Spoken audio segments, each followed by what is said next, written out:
بسم اللہ الرحمن الرحیم۔ ابو رجا بصری نے بیان کیا، ان سے سمرہ بن جندب رضی اللہ عنہ نے کہ نبی کریم صلی اللہ علیہ وسلم نے فرمایا، رات خواب میں نے دو آدمی دیکھے، وہ دونوں میرے پاس آئے اور مجھے بیت المقدس میں لے گئے۔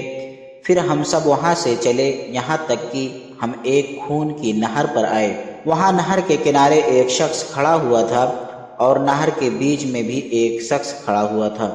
نہر کے کنارے پر کھڑے ہونے والے کے سامنے پتھر پڑے ہوئے تھے۔ بیچ نہر والا آدمی آتا اور جو ہی وہ چاہتا کہ باہر نکل جائیں، فوراً ہی باہر والا شخص اس کے منہ پر پتھر کھینچ کر مارتا، جو اسے وہیں لوٹا دیتا تھا جہاں وہ پہلے تھا۔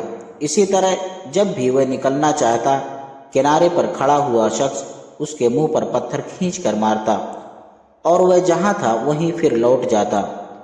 میں نے اپنے ساتھیوں سے جو فرشتے تھے پوچھا کہ یہ کیا ہے، تو انہوں نے اس کا جواب یہ دیا کہ نہر میں تم نے جس شخص کو دیکھا ہے وہ سود کھانے والا انسان ہے۔ صحیح بخاری حدیث نمبر 2085۔